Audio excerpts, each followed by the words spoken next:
Hi friends, welcome to pink channel. Friends, இன்றைக்கி video வந்து பார்த்திங்கன்னா காலையில் பிரேக்ஃபாஸ்ட்லேருந்து ஸ்டார்ட் ஆகுது. ஃப்ரெண்ட்ஸ், இப்போ வந்து குளிர்காலத்தில் வந்து பார்த்திங்கன்னா மழையும் பெய்யுது. ஸோ சீக்கிரமாக வந்து கோல்டு காஃப் அந்த மாதிரிலாம் வருது. அதனால் நான் கஷாயம் ரெடி பண்ணிகிட்ருக்கேன். ஸோ கஷாயம் வந்து பார்த்திங்கன்னா சிம்பிளான நம்ம கிச்சனில் இருக்க அஞ்சரைப்பெட்டியில் இருக்கிற இன்க்ரீடியன்ட்ஸ் வச்சு தான் நான் கஷாயம் பண்ணியிருக்கேன். சோம்பு, கிராம்பு, பட்டை, அதுக்கப்புறம் ஏலக்காய், அதுக்கப்புறம் சுக்குத்தூள், இந்த மாதிரி போட்டு தான் நான் வந்து கஷாயம் ரெடி பண்ணியிருக்கேன். ஸோ கஷாயம் வந்து நம்ம வீட்டில் இருக்க பொருளை வச்சு போட்டால் ரொம்ப ரொம்ப நல்லது. தொண்டைக்கு ரொம்ப இதமாக இருக்கும். அடுத்ததாக பிரேக்ஃபாஸ்ட்டுக்கு வந்து பார்த்திங்கன்னா நான் ப்ரெட்டை வந்து டோஸ்ட் பண்ணுறேன். ஸோ சிம்பிளாக தான் இருக்கும் பிரேக்ஃபாஸ்ட் எங்கள் வீட்டில். இந்த காலையில் செய்கிற இட்லி, தோசை, பூரி, பொங்கல் இதெல்லாம் வந்து அதிகமாக இருக்காது. மேக்ஸிமம் ப்ரெட்டு, இந்த மாதிரி கஷாயம் இல்லைன்னா கேழ்வரகு கஞ்சி இந்த மாதிரி தான் இருக்கும் பிரேக்ஃபாஸ்ட்டு. ஸோ நான் வந்து பட்டர் வச்சு நான் வந்து ப்ரெட்டை வந்து டோஸ்ட் பண்ணுறேன் ஃப்ரெண்ட்ஸ். வெறுமனையும் டோஸ்ட் பண்ணி சாப்பிடுவோம், இல்லாட்டா இந்த மாதிரி பட்டர் போட்டு அடுத்ததாக இந்த ஆரிகானோ அதெல்லாம் போட்டும் நாங்கள் சாப்பிடுவோம். அப்படி இல்லைன்னா முட்டை போட்டு ப்ரெட் ஆம்லெட் சாப்பிடுவோம். ஸோ நான் வந்து இந்த வடிகட்டிக்கிறேன். நான் ஆல்ரெடி குடிச்சிட்டேன். இது கனிஷ்காக்காக நான் ரெடி பண்ணிகிட்ருக்கேன். ஸோ அவள் இப்போ தான் தூங்கி எழுந்திரிச்சா, அதனால் அவளுக்கு வந்து ரெடி பண்ணி கொடுத்துட்ருக்கேன். நான் வந்து வெறுமனே ப்ரெட்டை வந்து டோஸ்ட் பண்ணி சாப்பிட்டேன். அவங்களுக்கு வந்து பார்த்திங்கன்னா இந்த ஆரிகானோ அதெல்லாம் போட்டு கொடுத்தாக்கா கொஞ்சம் நல்லா விரும்பி சாப்பிடுவாங்க. ஸோ ப்ரெட்டு டோஸ்ட் ஆகிடுச்சு. இப்போ வந்து நான் அந்த மேலே வந்து பார்த்திங்கன்னா அதை தூவி கொடுத்துட போகிறேன். ஸோ இன்றைக்கி வந்து பார்த்திங்கன்னா பிரேக்ஃபாஸ்ட்டு, லன்ச் எல்லாமே வந்து குயிக்காக சிம்பிளாக இருக்கிற மாதிரி நான் பார்த்துக்கிறேன். ஏன்னா வந்து கிச்சனில் வந்து பார்த்திங்கன்னா கொஞ்சம் வேலைகள் இருக்குது. அதாவது முன்னாடியே ப்ரிப்ரேஷன் வேலை இருக்குது. ஸோ அதெல்லாம் செய்கிறதுக்காக இன்றைக்கி மெனு வந்து நான் சிம்பிளாக பிளான் பண்ணியிருக்கேன். ஸோ மளிகை சாமான் வாங்கிட்டு வந்ததுமே வந்து பார்த்திங்கன்னா ரைஸை வந்து ஒரு பக்கெட்டில் போட்டு நான் ஃபில் பண்ணிவிடுவேன். நான் இதில் தான் வந்து ரைஸை வந்து எப்போவுமே எடுத்துக்குவேன். அடுத்ததாக மிளகாய்த்தூளும் வந்து பார்த்திங்கன்னா நம்ம மொத்தமாக அரைச்சிட்டு வந்து வச்சுருப்போம். ஸோ அதிலேருந்து நம்ம டெய்லி சமைக்கிறதுக்கு தேவையான அளவை வந்து நான் ட்ரான்ஸ்ஃபர் பண்ணி வச்சுக்கிறேன். அடுத்ததாக இந்த பயிறு வகைகள்லாம் வந்து பார்த்திங்கன்னா வெளியிலேயே வச்சா சீக்கிரமாக பூச்சி பிடிச்சிருது. அதனால் அந்த பயிறு வகைகளை மட்டும் ஒரு பாக்ஸ்குள்ளே போட்டு நான் வந்து ஃப்ரிட்ஜில் வந்து ஸ்டோர் பண்ணிடுவேன். ஸோ வேணுங்கிறப்ப நம்ம ஃப்ரிட்ஜில் வந்து எடுத்துக்கலாம். ஏன்னா ஒரு சில நேரங்களில் வந்து நம்ம சமைக்காமல் விட்டுட்டோம்னா சீக்கிரம் வண்டு வெடிச்சிரும். இன்றைக்கி வந்து லன்ச் வந்து பார்த்திங்கன்னா நான் 1 pot ரைஸ் தான் ரெடி பண்ண போகிறேன். ஸோ என்னென்னு பார்த்திங்கன்னா மஷ்ரூம் பிரியாணி பண்ணலான் இருக்கேன். ஸோ ரொம்ப ரொம்ப சிம்பிளானது. ஸோ இஞ்சி பூண்டு பேஸ்ட்டெல்லாம் நம்ம ஆல்ரெடி ரெடி பண்ணி வச்சிட்டோம். அதனால் இந்த 1 pot ரைஸ் செய்கிறது ரொம்ப ஈஸி. ஒரு 1/2 hour முடிஞ்சிடும். நம்ம கட் பண்ணி எல்லாம் எடுத்து வச்சுக்கிட்டு பக்கத்துலேயே சுடு தண்ணியும் நம்ம ரெடியாக வச்சுக்கணும். குக்கரில் நான் வந்து பார்த்திங்கன்னா தேங்காய் எண்ணெய் கொஞ்சமாக ஊற்றிக்கிறேன். கீ வந்து பார்த்திங்கன்னா லாஸ்ட்டாக தான் ஆட் பண்ணுவேன். தாளிக்கிறதுக்கு வந்து பார்த்திங்கன்னா தேங்காய் எண்ணெய் மட்டும் நான் யூஸ் பண்ணிக்கிறேன். பட்டை, கிராம்பு, அதுக்கப்புறம் அந்த அன்னாசி பூ அதெல்லாம் போட்டுக்கிறேன். ஸோ நம்ம பிரியாணிக்கோ இல்லை எந்த ஒரு வெஜ் புலாவுக்கோ நம்ம போடுற ஸ்பைசஸ் தான், பேசிக்கான ஒரு ஸ்பைசஸ் தான் இது. ஸோ அதெல்லாம் ஆட் பண்ணிக்கிறேன். அதுக்கப்புறம் வந்து பார்த்திங்கன்னா வெங்காயம் நல்லா வதங்கினதுக்கப்புறம் வந்து பார்த்திங்கன்னா தக்காளி, இஞ்சி பூண்டு பேஸ்ட்டு இதெல்லாம் சேர்த்துக்கலாம். நீங்கள் வெங்காயத்தோடவே இஞ்சி பூண்டு பேஸ்ட்டும் சேர்த்து வதக்குனிங்கன்னா இன்னும் நல்லா வந்து உங்களுக்கு ஃப்ரை ஆகிடும். ஸோ நல்லா அது வந்து பார்த்திங்கன்னா வெங்காயத்தோடு சேர்ந்து நல்லா ஃப்ரை ஆகி வந்ததுக்கப்புறமா நம்ம தக்காளி ஆட் பண்ணிக்கலாம். பச்சை மிளகாவை நீங்கள் ஆரம்பத்துலேயே போட்டுறாதீங்க. பச்சை மிளகா வந்து சீக்கிரமாக வெந்து குழஞ்சிரும். நம்ம வதக்கும் போது அது ரொம்ப ஸ்மாஷ் ஆகிடும். நீங்கள் பச்சை மிளகா வந்து தக்காளி போட்டதுக்கப்புறமா போட்டிங்கன்னா வந்து உங்களுக்கு அந்த காரத்தோட எசன்ஸ் வந்து கரெக்டான அளவில் இருக்கும். அப்படி இல்லாட்டா அது வந்து ரொம்ப ஸ்மாஷ் ஆகிடும். அப்புறம் கருவேப்பிலை போட்டுக்கோங்க. புதினா இருந்துச்சுன்னா இன்னும் நல்லாயிருக்கும், டேஸ்டியாக இருக்கும். பட் என்கிட்ட வந்து புதினா இல்லை, அதனால் நான் கருவேப்பிலை போட்டுக்கிறேன். அடுத்ததாக வந்து மஷ்ரூம் கட் பண்ணி வச்சுருந்தேன், மஷ்ரூம் போட்டுக்கிறேன். மஷ்ரூம் வந்து பார்த்திங்கன்னா உங்களுக்கு நான்வெஜ்க்கு ஈக்குவலான ஒரு ஃபுட்டுன்னே சொல்லலாம். வெஜ் ஃபுட்டு ரொம்ப ரொம்ப டேஸ்டியாக இருக்கும்.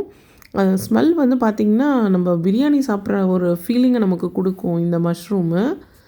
அடுத்ததாக மஞ்சத்தூள், அதுக்கப்புறம் மிளகாய்த்தூள், கறி மசாலா தூள், இந்த மாதிரி உங்களுக்கு என்ன ஸ்பைசஸ் போட்டால் பிடிக்குமோ அதை நீங்கள் வந்து ஆட் பண்ணிக்கலாம். நான் வந்து தனி மிளகாய்த்தூள், அதுக்கப்புறம் மஞ்சள் தூள், அப்புறம் குழம்பு மிளகாய்த்தூள் இதுதான் நான் போட்டு வந்து ஆட் பண்ணுறேன். தனியாக வந்து இதுக்குன்னு இருக்கிற கறி மசாலா அதெல்லாம் நான் ஆட் பண்ணல. நான் வீட்டில் இருக்கிற இன்க்ரீடியன்ஸ் வச்சே நான் ஆட் பண்ணிக்கிறேன். ஸோ நம்ம வீட்டில் இருக்கிற மிளகாய்த்தூள் இதெல்லாம் போட்டாலே நம்ம வந்து சூப்பரான ஒரு டேஸ்ட்டில் வந்து பிரியாணி நம்ம பண்ணிடலாம். அடுத்ததாக தேவையான அளவுக்கு உப்பு. நம்ம தண்ணி வந்து பக்கத்தில் ஏன் சுடு தண்ணி வைக்கிறோம்னா குக்கிங்கை வந்து இன்னும் ஃபாஸ்ட்டாக நமக்கு முடிச்சு கொடுத்துரும். நீங்கள் இது எப்போவுமே இந்த மாதிரி வெங்காயம் தக்காளி வதக்கிட்டு சுடு தண்ணியை வந்து நீங்கள் ஊற்றுனீங்கன்னா சீக்கிரமாக குக்காகி வரும் நமக்கு. நீங்கள் இதில் டேரெக்டாக வந்து பச்சை தண்ணியை ஊற்றுனீங்கன்னா இன்னும் வந்து ஸ்லோவாக ஆகும் ப்ராசஸ் வந்து. அடுத்ததாக பாஸ்மதி ரைஸ் வந்து நான் ஊற வச்சுருக்கேன். பாஸ்மதி ரைஸ்க்கு வந்து நம்ம எப்போவுமே என்ன ரேஷியோ போடுவோமோ அதே தான். 1 கப்பு அரிசினா 2 கப்பு தண்ணி. ஸோ ரைஸை வந்து ஊற வச்சுருக்கேன். ஊற வச்சது வந்து பார்த்திங்கன்னா இப்போ இது ஒரு கொதி வந்துடுச்சு. அதுக்கப்புறம் ரைஸை நான் இதில் ஆட் பண்ணிக்கிறேன். ஸோ ஆட் பண்ணதுக்கப்புறமா நம்ம வந்து மூடி போட்டு மூடிடலாம். ஸோ 1 பாட் ரைஸ் வந்து எனக்கு ரொம்ப ரொம்ப வேலையை வந்து ரொம்ப ஈஸியாக்கி விட்டுரும். அதுக்கப்புறமா லாஸ்ட்டாக வந்து நான் நெய் ஆட் பண்ணிக்கிறேன். நம்ம ஃபஸ்ட்டே நெய்யை வந்து ஆட் பண்ணிட்டோன்னா அதோட ஸ்மெல் வந்து அந்தளவுக்கு இருக்காது. ஆனால் நீங்கள் இந்த குக்கரை மூடுறதுக்கு முன்னாடி நீங்கள் நெய்யை ஆட் பண்ணி விசில் போட்டு விடுங்க. சூப்பராக வரும். ரைஸ் வந்து பார்த்திங்கன்னா நல்லா உதிரி உதிரியாக வந்துருந்தது. ரொம்ப டேஸ்டியாக இருந்தது இந்த பிரியாணி வந்து. மஷ்ரூம் பிரியாணி வந்து ரொம்ப ஃபேவரட்டான ஃபுட்டு. மஷ்ரூம்லேயே வந்து பிரியாணி, அதுக்கப்புறம் கிரேவி, தேங்காய் அரைச்சி ஊற்றி குழம்பு அதெல்லாமே நல்லாயிருக்கும். மஷ்ரூம் வந்து பார்த்திங்கன்னா வீக்லி ஒன்ஸ் கண்டிப்பாக எங்களோட மெனுவில் இருக்கும். அடுத்ததாக இதுக்கு சைடிஷ்ஷாக வந்து பார்த்திங்கன்னா சிக்கன் வந்து நாங்கள் மசாலா போட்டு ரெடி பண்ணி வச்சுருந்தோம். ஃப்ரீசரில் வச்சுருந்தோம். ஸோ அதை வந்து சைடில் வந்து நான் ஃப்ரை பண்ணியிருக்கேன். ஸோ இதுதான் இன்றைக்கி லன்ச் மெனு. ஸோ இது லன்ச்சு முடிச்சதுக்கப்புறம் என்னாச்சுன்னு பார்த்தீங்கன்னா புளி பேஸ்ட்டை ரெடி பண்ணலாம் அப்படின்னு சொல்லி நான் ரெடி பண்ணிகிட்டு இருந்தேன். மதியம் 1 பாட் ரைஸ் செஞ்சு முடிச்சதுமே புளியை வந்து நான் சுடு தண்ணியில் ஊற வச்சுட்டேன் ஃப்ரெண்ட்ஸ். ஊற வச்சுட்டு இதை புளி பேஸ்ட்டை ரெடி பண்ணிக்கலாம். புளி பேஸ்ட்டு வந்து பார்த்திங்கன்னா இன்னும் வந்து நமக்கு சமையலை வந்து குயிக்காக முடிக்கிறதுக்கு ஹெல்ப் பண்ணும். நம்ம ஒரு முறையும் வந்து சமையலுக்கு வந்து புளியை ஊற வச்சு கரைச்சி ஊற்றிக்கிட்டு இருக்கிறதெல்லாம் வந்து ரொம்ப டைம் எடுக்கும். நம்ம புளி பேஸ்ட்டாக ரெடி பண்ணாலும் சரி, நம்ம வேணுங்கிறப்ப தேவையான அளவுக்கு நம்ம போட்டுக்கலாம். 1 ஸ்பூன் 2 ஸ்பூன் அந்த மாதிரி ஆட் பண்ணிக்கலாம். புளிக்குழம்புக்கும் போட்டுக்கலாம், சாம்பாருக்கு போட்டுக்கலாம், ரசத்துக்கும் நம்ம இதை ஊற்றிக்கலாம். நான் வந்து ரொம்ப திக்கான பேஸ்ட்டாக ரெடி பண்ணல. ஓரளவுக்கு லிக்விடாக தான் நான் ரெடி பண்ணியிருக்கேன். ஏன் அப்படின்னு பார்த்தீங்கன்னா நம்ம புளி சாதம் செய்கிறதுக்கு வந்து பார்த்திங்கன்னா இந்த மாதிரி கன்சிஸ்டன்சியில் இருந்ததுன்னா புளி சாதம் கூட நம்ம பண்ணிக்கலாம். அதனால் நான் வந்து ஓரளவுக்கு அதாவது இந்த ஸ்டேஜில் இந்த கன்சிஸ்டன்சியில் நான் வந்து எடுத்துக்கிறேன் புளி பேஸ்ட்டை. ஸோ இதை வந்து நான் பாட்டிலில் ஸ்டோர் பண்ணிக்கிறேன். நீங்கள் எப்போவுமே இந்த மாதிரி புளிப்பு தன்மை இருக்கிறத வந்து பாட்டிலில் ஸ்டோர் பண்ணுங்கள். பிளாஸ்டிக்லேயோ இல்லை ஸ்டீல்லையோ ஸ்டோர் பண்ணக்கூடாது. என்கிட்ட வந்து பார்த்திங்கன்னா இந்த நெஸ்கஃபி காஃபி தூளோட பாட்டில் வந்து இருக்குது. நான் தனியாக இதுக்குன்னு காசு போட்டு பாட்டில்லாம் வாங்க மாட்டேன் ஃப்ரெண்ட்ஸ். வீட்டில் நம்ம வாங்குகிற காஃபி பவுடருக்கு இந்த மாதிரி பாட்டிலாக வாங்கிக்குவேன். ஸோ காஃபி பொடி காலியானதும் இந்த மாதிரி ப்ராடக்ட் என்னென்னா ஸ்டோர் பண்ணி வச்சுக்குவேன். அடுத்ததாக வந்து பார்த்திங்கன்னா இட்லி பொடி ரெடி பண்ணிக்கிறேன். எங்கள் வீட்டில் இட்லி பொடி பிரியர் வந்து நாங்கள் 3 பேருமேன்னு சொல்லுவோம்.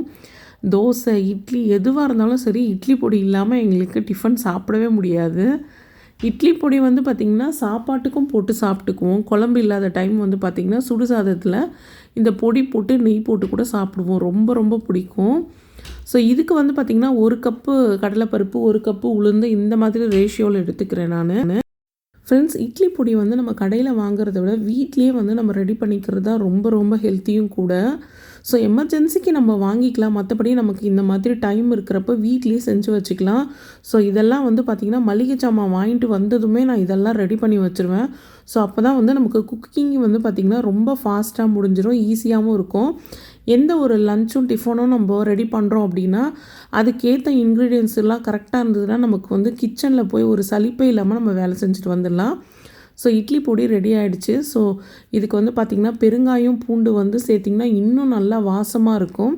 ஓகே ஃப்ரெண்ட்ஸ், இந்த வீடியோ பிடிச்சிக்கும்னு நினைக்கிறேன். பிடிச்சிருந்தா மறக்காமல் நம்ம சேனலை சப்ஸ்கிரைப் பண்ணுங்கள். நெக்ஸ்ட் வீடியோவில் பார்க்கலாம் ஃப்ரெண்ட்ஸ்.